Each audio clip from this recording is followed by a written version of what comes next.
Selamat datang di Das TV.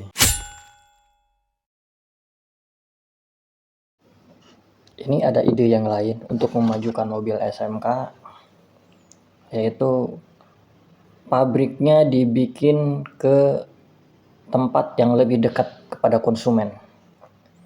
Kita mempunyai target konsumen yang sesuai dengan spek mobil SMK itu sendiri. Jadi targetnya itu adalah pemakai langsung ya. Apa yang dimaksud pemakai langsung? Kan biar kita bikin di Jakarta juga kan pemakai langsung. Ataupun di Jawa kan pemakai langsung. Ya benar, memang itu adalah pemakai langsung. Yang dimaksud pemakai langsung di sini tuh, kalau pabrik kita dibuat di Jawa ataupun di Bekasi, itu banyak pilihan. Banyak brand-brand yang sudah bertahan lama, jadi banyak model, banyak pilihan. Tetapi kalau kita umpamanya bikin di tempat orang yang masih langka, dan untuk memobilisasi mobil dari Jawa ke sana, jadi kita buat itu umpamanya di kabupaten-kabupaten yang berkembang gitu. Ada dealernya di situ, ada spot untuk pembuatan atau fabrikasi mobilnya, sehingga tidak habis dalam biaya mobilisasinya. Mengembangkan pikiran untuk kemajuan mobil SMK. Contohnya buat umpamanya di Kalimantan Timur. Nah, di sana yang penting mobilnya berfungsi secara baik, spare partnya mudah didapat. Ya, kita bikin juga bengkelnya, servisnya di sana. Nah, kita semacam tidak melepaskan konsumen begitu saja. Jadi kita semacam berternak gitu.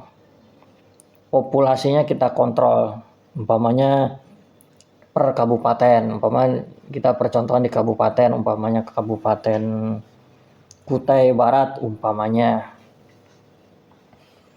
Ya, di sana kan banyak perkebunan, sawit karet, ataupun bisnis-bisnis air contohnya. Jadi yang penting di situ ada rodanya, ada mesin yang bandel, kemudian kapasitas kemampuan angkat yang lumayan besar, dan bisa dijual per bagian.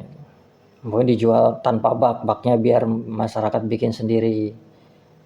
Saya rasa itu ide yang lumayan bagus, yang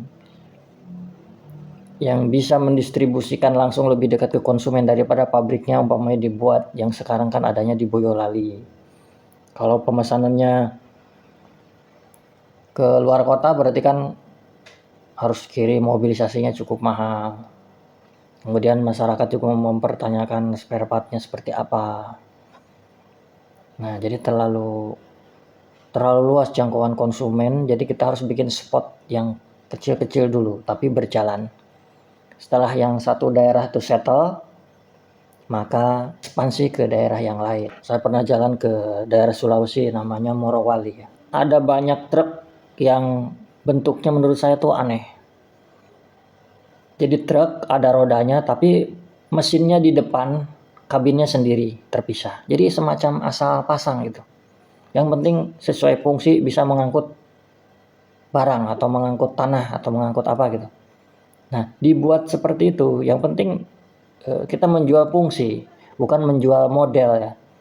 Saya rasa kalau kita menjual fungsi dulu, harapan untuk mendapat penjualan yang lebih banyak dan kualitas yang baik, untuk tahapan pertama saya rasa itu bisa dijalankan. Yang penting tidak diganggu oleh regulasi pemerintah, mendukung produk dalam negeri ya. Saya rasa nanti harus ada pilot project dulu.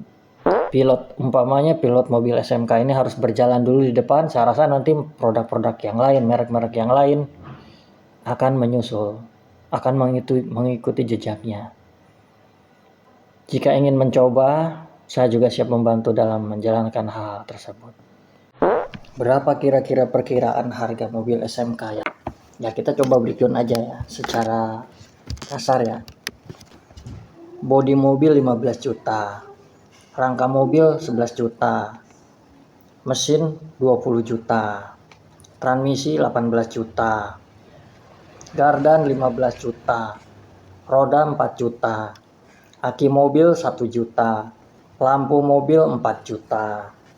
kabel listrik mobil 2 juta, rem mobil 4 juta, setir mobil 1 juta, biaya produksi 5 juta, knalpot mobil 2 juta.